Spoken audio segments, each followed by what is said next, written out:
Hello students, this is Disha Shah and welcome to my YouTube channel. This is the second module of the topic progression. In the first module, we have covered arithmetic progression, and in this particular module, we will discuss the concept and the questions related to geometric progression.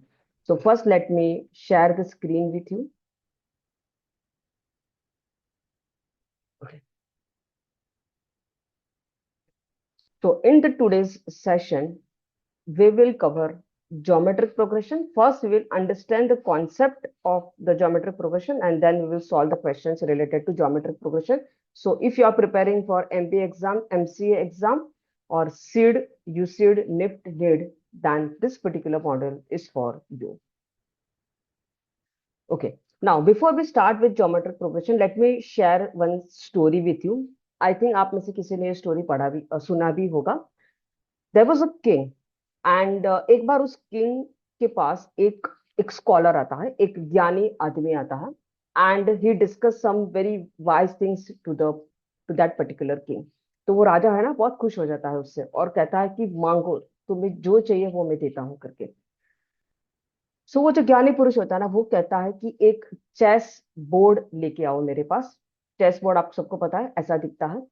And फिर then we all know कि ये जो chess board होता है उसमें in total there are 8 into 8 यानी कि 64 blocks होते हैं. कितने ब्लॉक्स होते हैं? 64 blocks. This we know. So वो जो स्कॉलर होता है ना, वो कहता है राजा को कि मुझे राइस चाहिए. तो राजा पूछता है कितना राइस चाहिए. सो दैट पर्सन सेज कि ये जो फर्स्ट वाला ब्लॉक है ना, उसमें एक राइस होना चाहिए. फिर जैसे ही हम सेकंड ब्लॉक में जाएंगे, देन सेकंड ब्लॉक में देयर शुड बी 2 राइस. फिर जैसे ही will go to the third block, तो 2 का डबल, आई वॉन्ट 4 राइस. फिर 8 राइस, लाइक दिस. तो ऐसे ऐसे करते करते 64 ब्लॉक्स तक जितने भी राइस आते हैं, that you have to give me. राजा सोचता है कि ये आदमी थोड़ा पागल है, अपने आप को स्कॉलर बोलता तो है बट इसके पास कुछ नॉलेज नहीं है. तो राजा सोचता है कि इसने इतना सिंपल सा डिमांड क्यों मांगा, मतलब वो मुझसे हीरे जवाहरात कुछ भी मांग सकता था, I could have given him. But उससे तो राइस मांगा, वो भी 1 राइस, 2 राइस, 4 राइस, 8 राइस. उससे क्या होगा? तो राजा बोलता है कि ठीक है भाई, इसकी जो भी रिक्वायरमेंट है ये फुलफिल करो और उसको दे दो. जैसे ही इसकी रिक्वायरमेंट फुलफिल करने जाते हैं लोग, दैन दे रियलाइज कि इनिशियली तो प्रॉब्लम नहीं था, क्योंकि फर्स्ट ब्लॉक पे 1 राइस मांगा था, सेकंड ब्लॉक पे 2 राइस, थर्ड पे उसने 4 राइस मांगा, फिर उसने मांगा 8 राइस, फिर फिफ्थ ब्लॉक में 16, फिर 32, फिर 64, फिर 128, फिर यहाँ आते आते 256, फिर 256 का डबल 512, फिर यहाँ आते आते 1024, फिर 2048, फिर 4096. मतलब इस वाले ब्लॉक में उसको 4096 राइस देने पड़े किंग को. और जैसे जैसे ये आगे बढ़ता गया, तो राइस की क्वांटिटी बहुत ही ज्यादा बढ़ने लगी. एंड एक टाइम ऐसा आ गया कि राजा जो था वो पूरी तरह से बैंकक्रप्ट हो गया. उसको अपनी सारी प्रॉपर्टी बेचनी पड़ी, जो भी पैसा था सब सब सब बेच के भी वो इस पर्टिकुलर स्कॉलर की डिमांड फुलफिल नहीं कर पाया. क्यों? क्योंकि इसने इतने सारे राइस मांगे थे, क्योंकि और वो उसे नहीं दे पाया. नाउ ये जो स्कॉलर था उसे पता था concept of geometric progression. Because geometric progression ऐसा एक प्रोग्रेशन है जिसमें इनिशियली वैल्यूज धीरे धीरे बढ़ती है, बट जैसे जैसे आप आगे बढ़ते हो वैल्यूज ड्रास्टिकली बहुत बड़ी होती जाती है. जैसे इस पर्टिकुलर केस में इनिशियली इट वाज 1 का 2, 2 का 4, 4 का 8, 8 का 16, 16 का 32. लेकिन जैसे जैसे आप आगे बढ़ोगे ये वैल्यू बहुत ज्यादा बढ़ती जाती है. ठीक है, यहाँ पर हर चीज में डबल हो रहा था. So let's start with the topic geometric progression. So what is a geometric progression? So geometric progression is a sequence of numbers in which each successive term is the product of its preceding term and fixed number. ठीक है, and that fixed number is called as the common ratio. I give you one example. जैसे इस particular case में हमने rice का example लिया था, तो वही लेंगे. फर्स्ट ब्लॉक में उस स्कॉलर ने 1 राइस मांगा था, सेकंड में 2, फिर 4, फिर 8, फिर 16, फिर 32, like this. This sequence, this progression is called geometric progression. इसमें आप देख रहे हो तो नंबर जो है वो डबल हो रहे हैं. करेक्ट. नंबर जो है वो डबल हो रहा है हर जगह पे। सो अगर आप फर्स्ट एंड सेकंड क्वांटिटी का रेशियो लेंगे, so ratio is 2:1। Similarly second and third term का if you take the ratio, then that ratio is 4:2। It means it is 2:1। Third and fourth term का ratio is 4:8। It means once again it is 2:1। So everywhere you can see that the ratio is constant। जैसे इस particular case में हर दूसरा number अपने आगे वाले number का double है। तो एक पर्टिकुलर नंबर से इसको मल्टीप्लाई किया गया है प्रीवियस नंबर को। तो सपोज हियर इट इज 1, तो 1 का डबल 2, 2 का डबल 4, 4 का double 8। So if I consider the first term as A, तो सेकंड टर्म क्या हो जाएगा, a into some number. In this particular case that number is 2। फिर थर्ड में क्या करोगे, ये जो सेकंड टर्म है विच इज ए आर, उसको वापस एक और नंबर से मल्टीप्लाई करना है, that is R only. Okay, so this will become A are square. So the first term is A, second term is A R, third term is A R square, fourth term is A R cube. अगर आप ऐसे ऐसे लिखते जाओगे तो what will be the nth term? If you can see here the pattern, the first term is 1, second is AR, third में AR square हो रहा है, फोर्थ में AR क्यूब हो रहा है। सो फोर्थ टर्म के लिए there is R cube. So nth term के लिए this will become AR raised to n minus 1। From here we got the first formula of geometric progression, that if you want to find the nth term, जिसको हम Tn से represent करेंगे, so nth term is nothing but a into r raised to n minus 1। अब देख लो, here you can see that a is the first term, second term is ar, third term is ar square, fourth term is ar cube, and similarly this is the nth term। So Tn is equal to a into r raised to n minus 1। Write this formula here. A is the first term, a is the first term, r is the common ratio which is the fixed number, and n is the number of terms, and Tn represents nth term। Okay, first question. See here some numbers are given 2, 4, 8, 16। You can clearly see that these numbers are in geometric progression।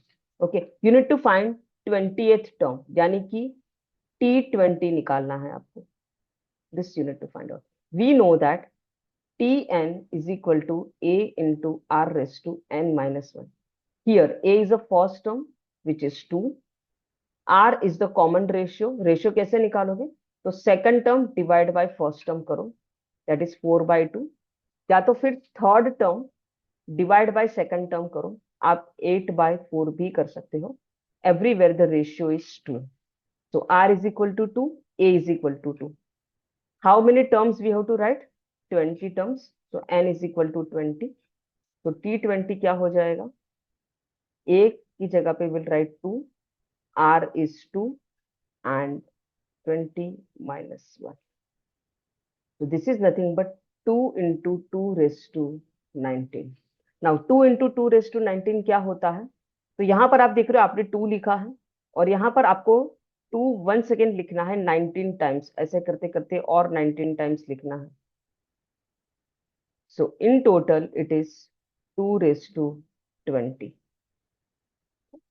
ये formula हमने use किया है, a raised to m into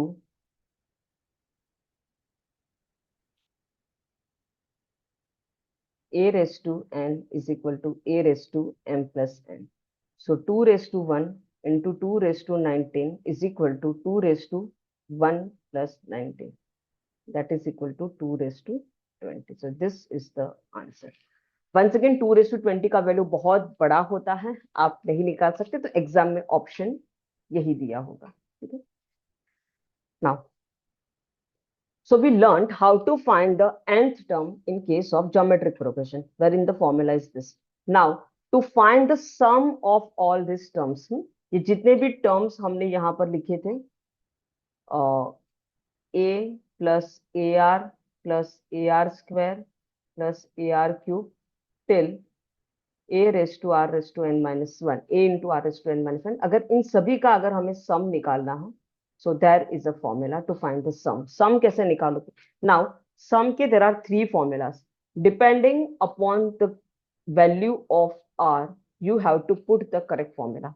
For an example, r means common ratio. So if common ratio is greater than 1, so you have to use this formula to find the sum of n terms. Sn is equal to a into r raised to n minus 1 upon r minus 1. Suppose the value of r is less than 1. Then you have to use this formula. Sn is equal to a into 1 minus r raised to n upon 1 minus r. ठीक है? अगर r 1 है, r की value अगर 1 है, तो number of terms is equal to n into a. इसका example क्या है? देखो, r 1 है, इसका मतलब है कि suppose the first term is 2, तो second term is 2 into 1, third term is once again 2 into 1, fourth term is 2 into 1, so all the terms are 2. ऐसे ये कब हो सकता है? This is possible only when r is equal to 1, मतलब common ratio 1 है, हर number को अपने आगे वाले नंबर से 1 से मल्टीप्लाई करना है. तो इस केस में अगर आपको पूछा जाए कि ये सभी टर्म्स का सम क्या है, जैसे कि यहाँ पर 5 टर्म्स सपोज, और मान लो कि हमने 7 टर्म्स लिखे हैं यहाँ पर, तो इनका अगर आपको सम पूछा जाए तो कैसे निकालोगे? Can we say here that the answer is 2 into 7, that is equal to 14. ठीक है? So here you have to use the formula n into a. This is simple. अच्छा, कई बार ऐसा होता है कि इनफाइनाइट नंबर तक के टर्म्स है, okay, and you need to find the sum of this infinite terms. Now you all must be thinking कि इनफाइनाइट टर्म्स है तो इसका सम कैसे निकालेंगे, बिकॉज टर्म का तो कोई एंड ही नहीं है. For an example, suppose the geometric progression is like this: 1, 2, 4, 8, 16, 32. We know that this is a geometric progression. This is going till infinity. Now, if someone asks you to find the sum of all this term till infinity, we know that it is not possible, क्योंकि ये जाते जाते numbers infinite तक होगा, बहुत बड़ा number बनेगा, और उसका सम तो उससे भी बड़ा होगा. So there is no way you can find the sum of this particular series. ये प्रोग्रेशन का आप सम नहीं निकाल सकते क्योंकि ये बहुत बड़ा नंबर है. So here you can see that r is equal to 2 here, which is greater than 1. So in this particular case, r is greater than 1. So you cannot find the sum. But यही चीज अगर उल्टी हो तो, जैसे कि suppose the first term is 16, then next term is 8, फिर 4, फिर 2, फिर 1, फिर 0.5, फिर 0.25. आप देख रहे हो हियर द रेशियो इज 8/16, यानी कि रेशियो इज हाफ. हर दूसरा नंबर अपने पहले नंबर का हाफ है, आधा आधा हो रहा है. So here you can find the sum, क्योंकि जैसे जैसे हम आगे बढ़ेंगे ये जो नंबर है ये और छोटे होते जाएंगे और छोटे होते जाएंगे. So you can find the sum. Approximate value मिलता है, वन सेकेंड, एग्जैक्ट वैल्यू नहीं मिलेगा, but we can find the approximate value. So इस पर्टिकुलर केस में आप देखोगे तो, देखो, when the ratio is less than 1, we know that we have to use this formula. So sum of n terms when ratio is less than 1, the formula is this. Correct?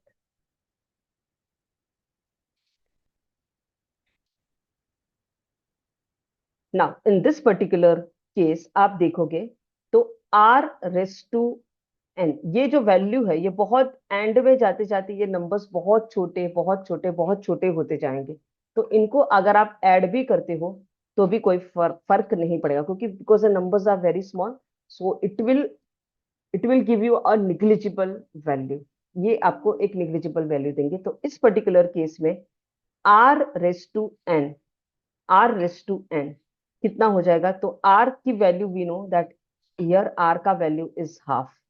Okay, and n number of terms कितने हैं? So number of terms are till infinity.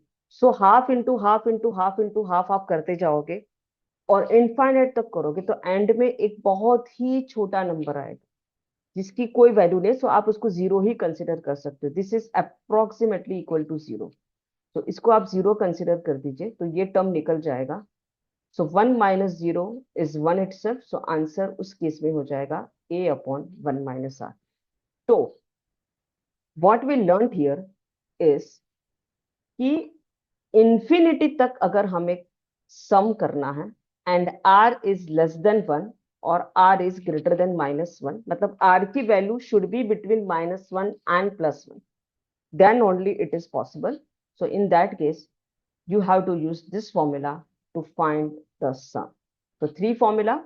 This formula is to be used when r is greater than 1. This formula is to be used when r is less than 1. And this formula is to be used when you need to find the sum till infinite terms. Condition is this. Then only you can find the sum. Otherwise, you cannot find the sum. Okay, we'll solve some questions. तो चीजें clear हो जाएगी. ठीक है, I believe. Please write this formula. A into r raised to n minus 1 upon r minus 1. Okay, now first question. 1 plus 2 plus 4 plus 8 till 8th term. Okay, so here the first term is 1. Common ratio is 2 divided by 1, yani ki 2. So here r is greater than 1. So sum of n terms ka we will use this formula. This is the formula which we have to use. Okay, so first term is 1, common ratio is 2. कितने term है? Till 8th term. So 2 raised to 8 minus 1 upon ratio is 2, so it is 2 minus 1. So answer is 2 raised to 8 minus 1. So 2 raised to 8 कितना होता है? So 2 raised to 8 is 256. So it is 256 minus 1, that is equal to 255. Next. Here, first term is 1. Common ratio is half divide by 1. कोई भी number को 1 से divide करते तो answer वही बनता है. So that is half only. You need to find till 7th term. So n is equal to 7. But here, since the ratio is less than 1, sum का formula change हो जाएगा. So now this is the formula.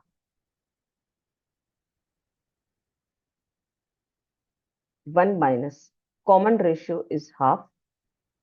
Number of terms are 7 upon 1 minus half. Okay? So if we'll solve this, what we will get?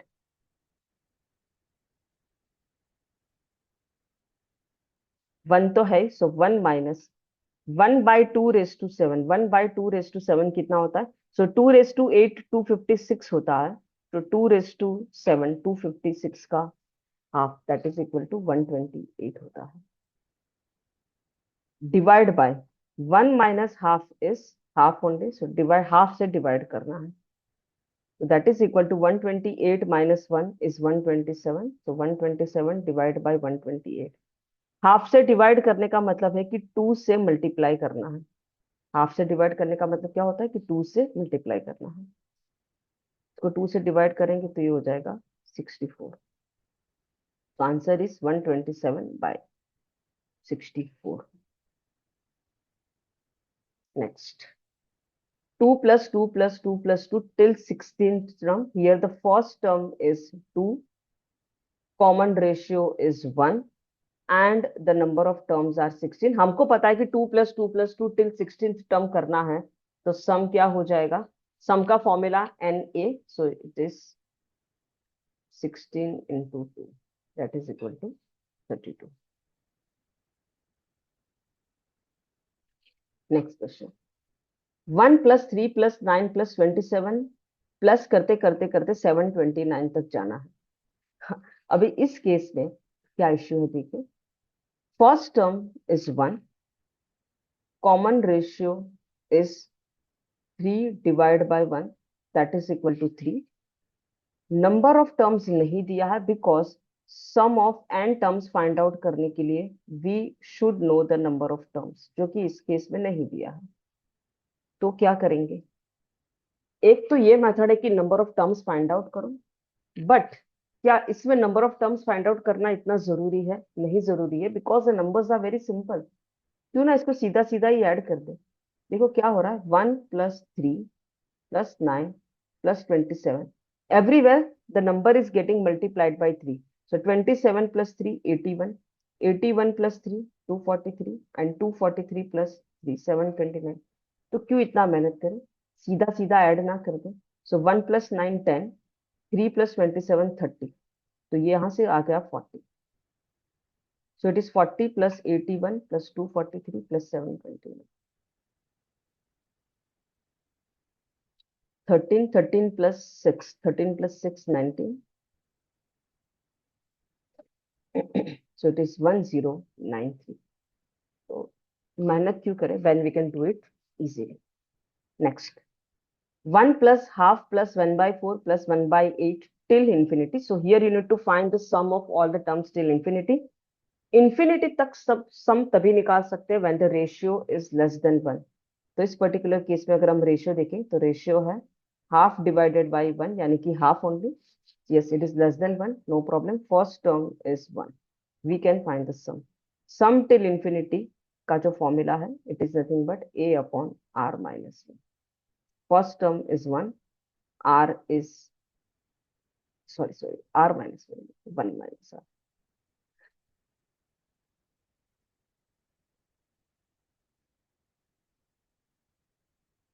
So it is 1 minus half. So 1. 1 minus half की value होती है half. So this is nothing but 2. ऐसे case में हमेशा 2 को यहाँ चिपका देना होता. Next, this is the question of NIMCET 2013. Question दिखने में बहुत डिफिकल्ट लग रहा है बट है नहीं. Okay, now here you can see कि ये जो क्वेश्चन है ये इस तरह के का है. a raise to m into a raise to n into a raise to p into a raise to q, ऐसे ऐसे चल रहा है. ठीक है, so we know that this can be written as a raised to m plus n plus p plus q plus 10. This is how you can write. Okay, so this can be written as, इसको हम ऐसे लिख सकते हैं 3 raised to half plus 1 by 4 plus 1 by 8 plus 1 by 16 till infinity. और इसकी value हम निकाल सकते हैं. इनफैक्ट हमने अभी ही निकाला है. देखिए यही क्वेश्चन था. अच्छा, इसमें 1 और था जो कि इसमें नहीं है. ठीक है, so here the first term is half and the common ratio is also half. So sum क्या हो जाएगा, sum till infinity is nothing but a upon 1 minus r. So this is nothing but half divided by 1 minus half. This is equal to half divided by 1 minus half होता है half. तो half को half से divide करोगे तो and में आ जाएगा 1. So this is nothing but, ये पूरे का जो सम है ये 1 है. So this is nothing but 3 raised to 1, that is equal to 3 only. So answer is 3. Option C is the correct answer. Next. X, 2x plus 2, 3x plus 3 are the first terms of GP, then the fourth term. Now, before we solve this question, let's understand the concept of geometric progression. Suppose the first term is A, second term is B, third term is C, fourth term is D, and suppose this is in geometric progression. Now we know that the terms happens to be in geometric progression only when the common ratio, only when the ratio between the term should be same. So इन लोगों का ratio क्या हो रहा है, here the ratio is B is to A. Similarly, the ratio of second and third term is C is to B, and the ratio should be same. Then only we can say that the terms are in geometric progression. It means that B upon A should be equal to C upon B. It means that B square is equal to AC. ये हम कह सकते हैं. So when the three terms A, B, C are in GP, then B is the geometric mean. B is the geometric mean और B square is equal to AC. ये हम कह सकते हैं. Okay. So here we will use the same thing. यहाँ पर क्या दिया है, x is the first term, second term is 2x plus 2, third term is 3x plus 3. These terms are in GP. तो since this terms are in GP we know that ये जो बीच वाला term है उसका स्क्वायर, इट मीन्स 2x+2 का square is equal to the product of the first and third term. It is x into 3x+3. 2x+2 का whole square कितना होता है? So this is nothing but ये a+b का whole square क्या होता है? a² plus 2ab plus b square. This formula we will use here. So it is 4x square plus 2x into 2, 4x. 4x into 2 is 8x plus 4 is equal to 3x square plus 3x. From this, इसको यहाँ भेज देते हैं. So x square plus 5x plus 4 is equal to 0. Now this is a quadratic equation. We should know how to find the roots of the quadratic equation. So in order to find the roots of the quadratic equation, आप इसको तोड़ना होता है 5x को. You have to break 5x in such a way that the product of the number should be 4 and the sum should be 5. तो ऐसे कौन से दो नंबर है जिनका प्रोडक्ट 4 होता है एंड सम 5 होता है? So the numbers are 4 and 1. तो हम लिखेंगे 4 and 1. बट इसमें हमें एंड में साइन चेंज करना होता है. So here I can say that x is equal to -4 और -1. x की दो वैल्यू आ रही है, या तो -4 होगा x या फिर -1 होगा. अच्छा, इसमें हमें निकालना क्या है? यहाँ पर हमें फोर्थ टर्म निकालना है. तो this is the first term, this is second term, this is third term. We need to find the fourth term. Now let's put the value of x is equal to -4 और देखते हैं कि क्या answer आता है. So x is equal to, put x is equal to -4. So the first term will become -4. Second term will become 2 into -4, which is -8. -8 plus 2 is -6. Third term will become 3 into -4, -12. -12 plus 3 is -9. So ऐसे term बन रहे हैं -4, -6, -9. So fourth term क्या होगा? And if I put x is equal to -1, तो क्या हो रहा है? First term is -1, second term is 2 into -1. Okay, that is equal to -2. -2 plus 2, 0. And here also if I'll put x is equal to -1, so -3 plus 3, 0. तो ये तो है geometric progression, इसमें ठीक से नहीं बन रहा है. So we will consider this as a geometric progression. So x is equal to -4 is the correct answer. And hence here what will be the fourth term? So we know that कि जब terms geometric progression में होते हैं तो बीच वाले term का square आजू बाजू के टर्म के प्रोडक्ट के बराबर होता है. So let's assume that here the fourth term is suppose x. So I can say that -6x is equal to -9 का square. So -6x is equal to 81. So x is equal to 81 upon -6. That is equal to 27. 3 से divide करेंगे -2. 27 by 2 is 13.5. So answer is option A, -13.5. Answer क्या होगा? -13.5.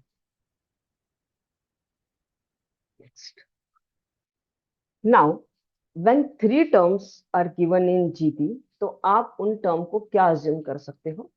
First method is are, आप ऐसा assume कर सकते हो, let us assume that the first term is A, so second term is AR, third term is AR square. This is how you can assume.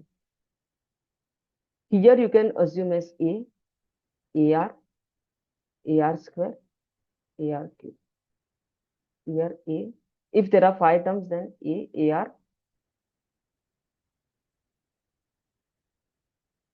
This is how you can assume. This is one method of assumption. दूसरा method ऐसा है कि इसमें हम बीच वाले को A रखेंगे, यहाँ पर भी बीच वाले को A रखेंगे और इसको बनाएंगे AR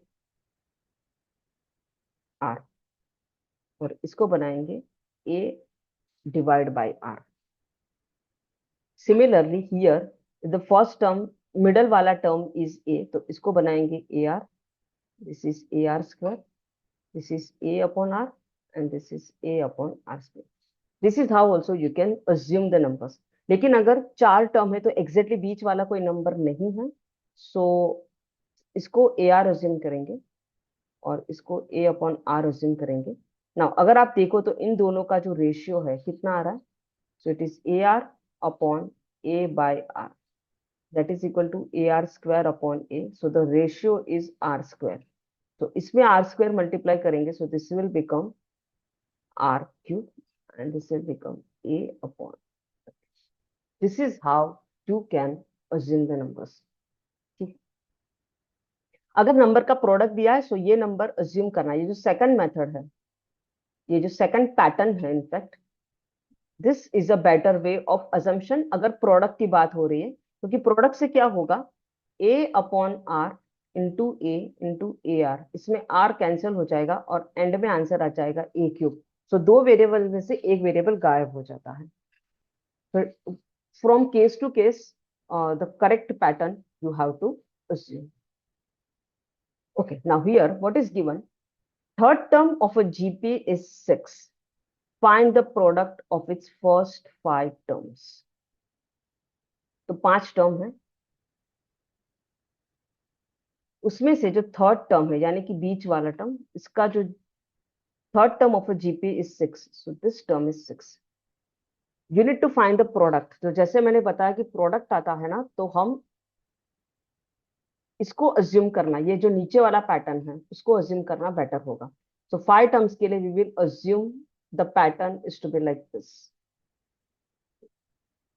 सो इसको हम ए अज्यूम करेंगे, this is A r, this is A R square, this is a upon r, and this is a upon r square.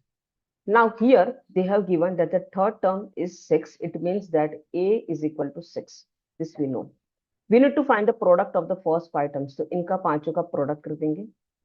So r square cancel, r cancel, and में आ जाएगा a raised to 5, but a का value तो है 6, so answer is 6 raised to 5.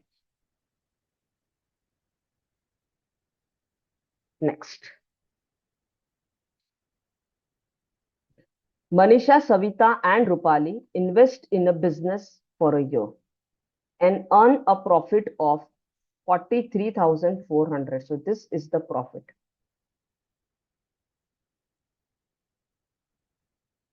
Okay. Manisha's share is 1,400. तो ये जो profit हुआ है ना 43,400 का, ये मनीषा, सविता और रूपाली के बीच में बटेगा depending on their capital and the time. Okay, इसमें मनीषा का शेयर है 1,400 का। So out of 43,400 Manisha has got 1,400 and their investments are in geometric progression with Rupali investing highest. So Rupali ka capital highest and Manisha lowest. So here nothing is mentioned about time. It means we can say that देखो profit जो होता है ना वो दो चीजों से proportional होता है। Profit is directly proportional to capital and time, but ये time is not mention, it means that profit is directly proportional to capital. ठीक है, नाउ मनीषा का जो शेयर है ये कितना है 1,400 आउट ऑफ 43,400। तो मनीषा का हिस्सा है इतना, फ्रॉम 43,400 हर शेयर इज 1,000। इसको थोड़ा सिंप्लीफाई करेंगे, हाफ से डिवाइड करेंगे 7, इसको हाफ से डिवाइड करेंगे, so it is 217। 7 divide by 217 if will do then this is 31। It means कि मनीषा का शेयर है 1/31 ऑफ टोटल प्रॉफिट। मतलब टोटल प्रॉफिट में से मनीषा को कितना मिला है 1:31 and capital are in GP, so it means कि profit are also in GP only. ठीक है, सो इस तरह से है प्रॉफिट विथ रूपाली का हाईएस्ट है, तो ये मान लो कि ये मनीषा है जिसका लोवेस्ट है प्रॉफिट एंड रूपाली का हाईएस्ट है, और बीच में है सविता का। ओके, नाउ मनीषा का शेयर 1,400 है, आपको बताना है कि टोटल में से रूपाली का शेयर क्या होगा आउट ऑफ 43,400। नाउ मनीषा का शेयर है 1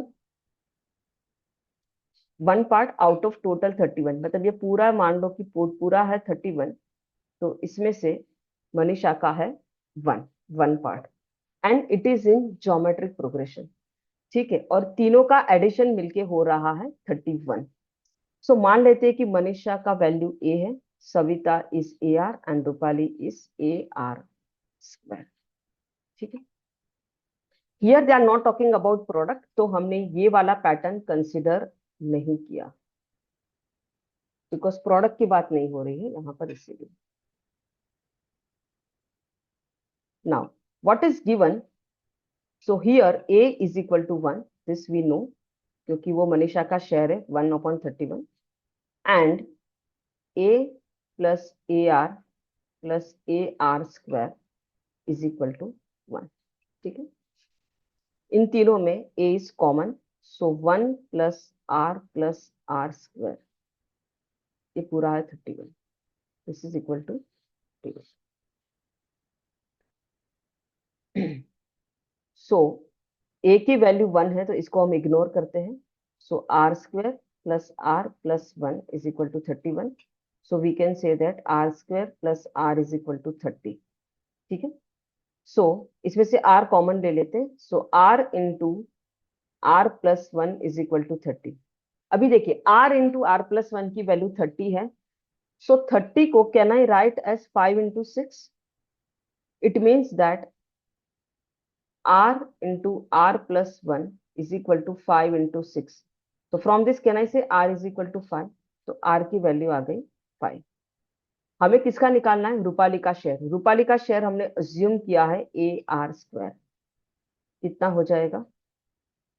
a is 1 and r square is 25, r is 5, so r square is 25। It means कि रूपाली का जो शेयर है ये है 25 आउट ऑफ 31, सो 31 में से 25th part belongs to Rupali. ठीक है, सो रूपाली का शेयर हो गया, just let me rub this so I can write here।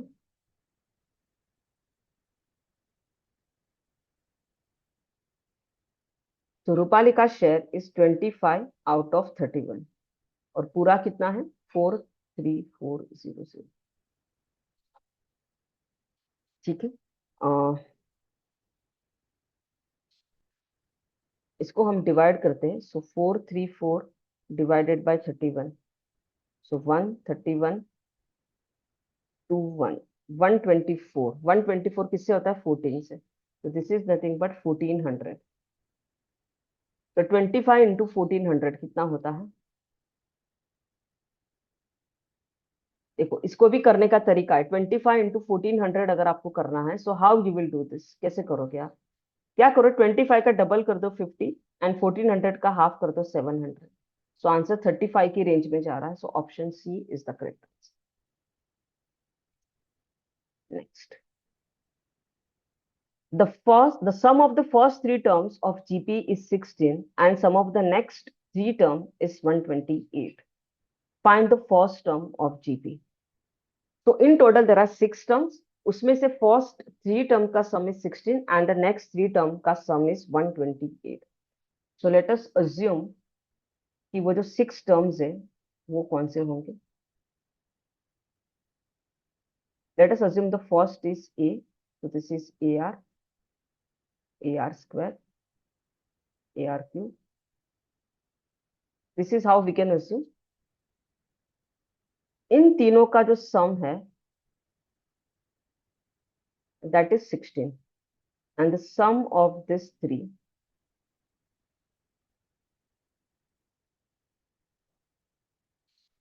is 120। So first term of GP मतलब आपको A की वैल्यू निकालनी। Now here you can see कि the first three term का sum is 16, next three term का sum is 128। It means that the numbers are in ascending order, मतलब छोटे से स्टार्ट होके बड़ा बड़ा बड़ा हो रहा। अभी आप देखिए कि पहले 3 टर्म का सम 16 है, तो क्या पहला टर्म 16 हो सकता है? नहीं। अगर इसको ही 16 दे दिया तो इन लोगों को क्या मिलेगा? So this is not possible. Similarly first 3 term का सम 16 है, तो क्या फर्स्ट टर्म 8 हो सकता है? नहीं, क्योंकि नंबर्स धीरे धीरे बढ़ रहे हैं। So if the first term is 8, तो next has to be more than 8, और उसके बाद वाला उससे भी बड़ा होगा, तो सम 16 कैसे होगा? तो ये दो आंसर तो नहीं बनेंगे। सो आंसर या तो 30/7 होगा या फिर 16/7 होगा, इनमें से ही एक होगा। This we are sure. Okay, now let's solve this. What is given here? a plus ar plus ar square is 16. From this, अगर हम a बाहर ले लें, then I can say that r square plus r plus 1, this is equal to 16. Similarly, ar cube plus ar raised to 4 plus ar raised to 5 is 128. इसमें से हम क्या common ले लें ताकि ये पैटर्न कुछ ऐसा ही बने? सो व्हाट विल डू, हम a r क्यूब बाहर ले लेते हैं। So once again r square plus r plus 1, this is equal to 120। Okay, now इसकी पूरे की वैल्यू कितनी है? ये पूरे की वैल्यू 16 है। So this into this is 16। It means that r cube into 16 is equal to 128। So r cube is 128 by 16, that is equal to 8. So r की वैल्यू आ गई 2।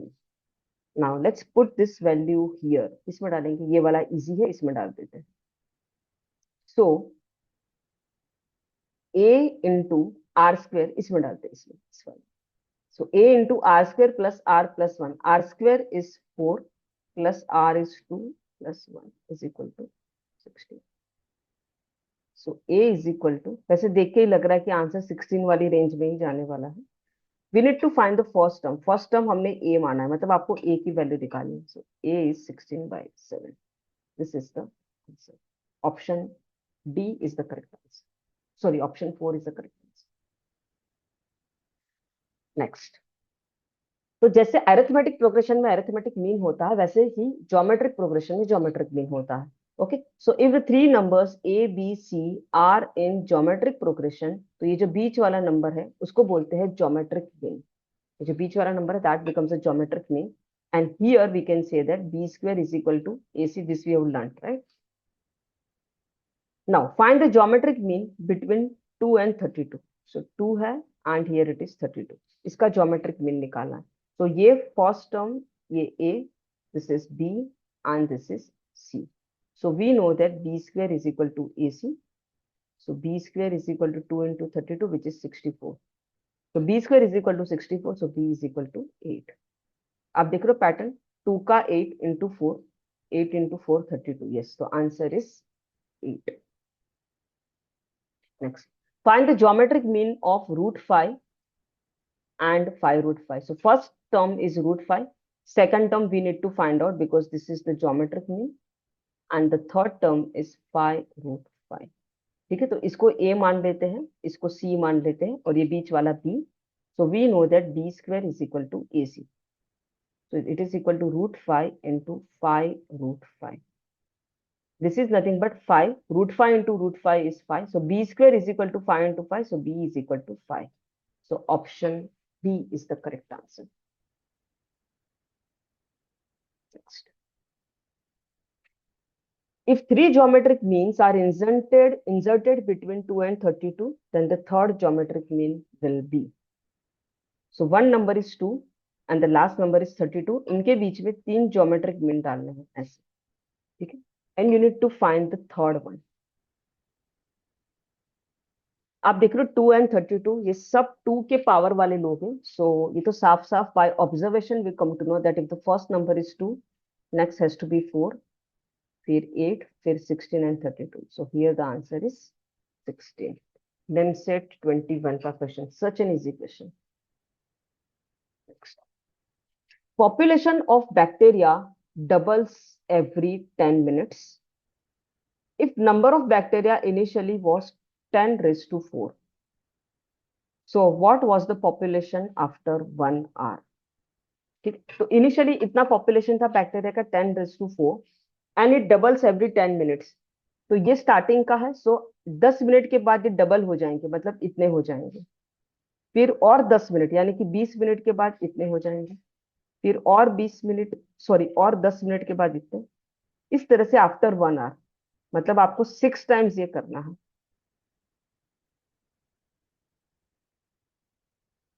So answer is 2 raised to 6 into 10 raised to 4. This is the answer. Option C is the correct answer. Next. Arithmetic mean of two positive numbers x and y is twice their geometric mean. So there are two numbers x and y. इनका arithmetic mean क्या होता है? Arithmetic mean is x plus y upon 2. And इनका geometric mean क्या होता है? So we know that b square is equal to ac, correct? So it means that b is equal to under root of ac, correct? So geometric mean हो जाएगा under root of xy. Here what they have given that arithmetic mean is twice the geometric mean. It means that x plus y upon 2 is twice of 2 into 2 को यहाँ लेके जाते हैं. So x plus y is equal to 4 root of xy. We need to find is x is to y. ये निकालना है. Okay. पहली बात तो here this root is creating the problem. तो ये root को हटाने के लिए दोनों साइड का स्क्वायर करते हैं. So if we square both the side, then x plus y का स्क्वायर is equal to 4 का स्क्वायर is 16 xy. ओके हमें ये भी पता होना चाहिए कि x माइनस y का जो होल स्क्वायर होता है वो क्या होता है. सो x माइनस y का whole square is nothing but x plus y का whole square minus 4xy. This is the formula which you should know. So if x plus y का whole square is this, okay, so x minus y का whole square क्या हो जाएगा? x plus y का whole square है 16xy minus 4xy. So x minus y का whole square is 12xy. ठीक है, ये हम सब मारामारी क्यों कर रहे हैं? सो इन द एंड हमें x is to y निकालना है इसलिए. सो x प्लस y का whole square upon x minus y का whole square is 16xy upon 12xy. हमें क्या निकालना है? x is to y. तो x is to y निकालने के लिए पहले तो ये स्क्वायर हटाना पड़ेगा. ठीक है, so from this we can say that x plus y upon x minus y is xy उड़ गया. So it is equal to root 16 by root 12. Root 16 is 4 and root 12 क्या होता है? Root 12 is nothing but 2 root 3. So that is nothing but 2 upon root 3. So x plus y upon x minus y is equal to 2 by root 3. But हमें निकालना है x is to y. Here we use the component to dividend to use करेंगे. So x plus y plus x minus y, y cancel, so 2x, and x plus y minus x plus y, so x cancel, so it is 2y. This is equal to 2 plus root 3 upon 2 minus root 3. 2 cancel, so x is to y is 2 plus root 3 upon 2 minus root 3. Option B is the correct answer. Okay, so in this particular module we have learned the concept of geometric progression, and also we have covered the questions, easy to moderate level questions of the topic geometric progression. So I hope you have understood this particular lecture and keep on practicing math because math is easy.